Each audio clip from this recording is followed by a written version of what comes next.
ഇതൊരു വലിയ സമരമായി, ഒരു മഹാസമരമായി മാറുകയാണ്. രാജ്യത്തിൻ്റെ പ്രതിപക്ഷ നേതാവ് തന്നെ പ്രധാനമന്ത്രിയുടെ വസതിക്ക് മുന്നിൽ ഇപ്പോൾ മണിക്കൂറുകൾ പിന്നിട്ടിരിക്കുന്നു ഇങ്ങനെയൊരു സമരവുമായി രംഗത്ത് വരാൻ. ഇത് തന്നെയാണ് പ്രതിപക്ഷത്തോട് കഴിഞ്ഞ കുറേ നാളുകളായ ആളുകൾ ചോദിച്ചുകൊണ്ടിരുന്നത്. എവിടെയാണ് നിങ്ങൾ, എന്തുകൊണ്ട് സമരമുഖത്ത് ഇറങ്ങുന്നില്ല എന്നുള്ള വലിയ വിമർശനം പ്രതിപക്ഷം കേൾക്കുന്നുണ്ടായിരുന്നു. ഇപ്പോഴിതാ മണിക്കൂറുകളായി പ്രതിപക്ഷ നേതാവിൻ്റെ നേതൃത്വത്തിൽ തന്നെ പ്രധാനമന്ത്രിയുടെ വസതിക്ക് മുന്നിൽ ഇപ്പോൾ ആ സമരം നടക്കുന്നു. കൈകൾ കൂട്ടിക്കെട്ടിക്കൊണ്ടാണ് രാഹുൽ ഗാന്ധി ഇപ്പോൾ ആ സമരപ്പന്തലിലുള്ളത്. നിരവധിയായിട്ടുള്ള പ്രവർത്തകരുണ്ട്. മല്ലികാർജ്ജുൻ ഖാർഗെ, പ്രിയങ്ക ഗാന്ധി അടക്കമുള്ള ആളുകളുണ്ട്. ഇതിനോടകം കൊടിക്കുന്നിൽ സുരേഷ് അടക്കമുള്ള ആളുകളെ അവിടെ നിന്ന് കസ്റ്റഡിയിലെടുത്ത് കൊണ്ടുപോവുകയും ചെയ്തു.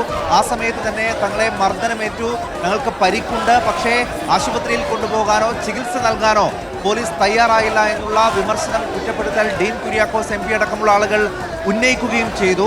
എന്തായാലും ഇതൊരു അതീവ സുരക്ഷാ മേഖലയാണ്, പ്രധാനമന്ത്രിയുടെ വസതിയാണ്. അതുകൊണ്ട് അവിടെ ഈ വിധത്തിലുള്ള ഒരു സമരം കേന്ദ്രത്തിന് അംഗീകരിക്കാൻ കഴിയില്ല. അതുകൊണ്ടാണ് കേന്ദ്രമന്ത്രിയായ ജിതേന്ദ്ര സിംഗ് തന്നെ നേരിട്ട് ഈ സമരവേദിയിലെത്തുകയും രാഹുൽ ഗാന്ധി അടക്കമുള്ള ആളുകളോട് സംസാരിക്കുകയും അവിടെ നിന്ന് പിന്മാറണം എന്നാവശ്യപ്പെടുകയും ചെയ്തത്.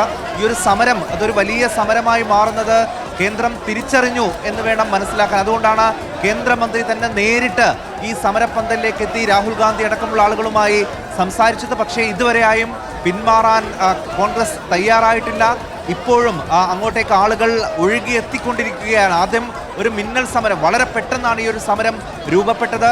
രാഹുൽ ഗാന്ധിയും പ്രിയങ്ക ഗാന്ധിയും KC വേണുഗോപാലും അടക്കമുള്ള ആളുകൾ ഒരു പ്രകടനമായി പ്രധാനമന്ത്രിയുടെ വസതിയിലേക്ക് വരുന്ന കാഴ്ചയാണ് നമ്മൾ കണ്ടത്. പക്ഷെ വളരെ പെട്ടെന്ന് തന്നെ ഇതൊരു വലിയ പങ്കാളിത്തമുള്ള ദേശീയ തലത്തിൽ തന്നെ എല്ലാ മാധ്യമങ്ങളും, ദേശീയ മാധ്യമങ്ങളടക്കം ഒന്നാകെ റിപ്പോർട്ട് ചെയ്യുന്ന ഒരു സമരമായി ഇത് മാറുകയും ചെയ്തു. അതായത് പല വിഷയങ്ങളിലും മൗനം തുടരുന്ന കോൺഗ്രസ്.